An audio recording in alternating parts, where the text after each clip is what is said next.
नमस्कार दोस्तों, शिवीज़ वर्ल्ड में आपका स्वागत है। भारत और इज़राइल की दोस्ती को आज दुनिया सराहती है, लेकिन क्या आप जानते हैं कि इसकी जड़ें 100 साल से भी ज़्यादा पुरानी हैं। आज मैं आपको लेकर चल रहा हूँ एक ऐसी जंग में जहाँ भारतीय सैनिकों ने अपने भाले और तलवारों से दुश्मनों की मशीन गनों को चीर डाला और इज़राइल के शहर हैफा को आज़ादी दिलाई। एक ऐसा युद्ध जो इज़राइल आज भी याद करता है, लेकिन भारत लगभग भूल चुका है। साल था 1918। पहला विश्व युद्ध अपने चरम पर था।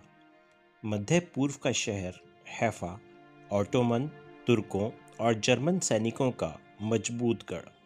ब्रिटिश सेना महीनों से कोशिश कर रही थी, लेकिन मशीन गनों और तोपों से लैस दुश्मनों के सामने उनका हर हमला नाकाम हो रहा था। ऐसे समय में बुलाया गया भारत के जोधपुर लॉन्सर्स और मैसूर लॉन्सर्स को। 23 सितंबर 1918 की सुबह भारतीय घुड़सवारों ने हैफा की ओर कूच किया। तोपों की गड़गड़ाहट गूंज रही थी, मशीन गनें बरस रही थी, लेकिन हमारे सैनिक हाथ में सिर्फ तलवारें और लंबे भाले लिए दुश्मनों की पोजीशन पर टूट पड़े। भारतीय सैनिकों ने दुश्मनों की पोजीशन पर सीधा धावा बोला। गोलियों की बारिश में भी घोड़े दौड़ते रहे, भाले चमकते रहे और कुछ ही घंटों में हैफा आज़ाद हो गया और पूरा शहर भारत की बहादुरी के किस्सों से रोशन हो गया। इज़राइली शहर हैफा की आज़ादी की इस मुहिम में कई भारतीय सैनिक शहादत को प्राप्त हो गए और उन्हीं की याद में आज भी 100 से ज़्यादा साल बाद इज़राइल हर साल 23 सितंबर को हैफा डे मनाता है। हैफा की सड़कों के नाम आज भी उन भारतीय रेजिमेंट्स पर रखे गए हैं।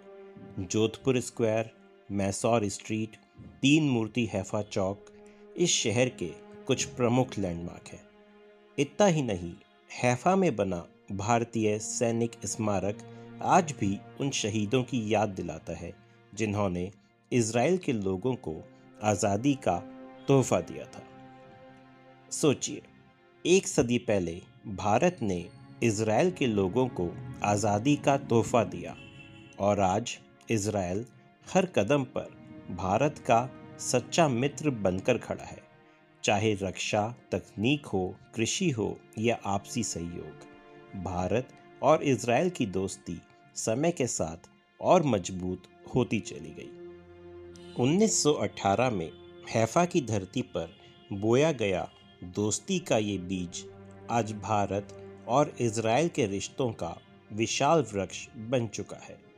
और यह कहानी हमें याद दिलाती है कि असली दोस्ती कभी भूली नहीं जाती। भारत और इज़राइल की दोस्ती की ये ऐतिहासिक कहानी यदि आपको अच्छी लगी हो तो इसको लाइक और शेयर करें।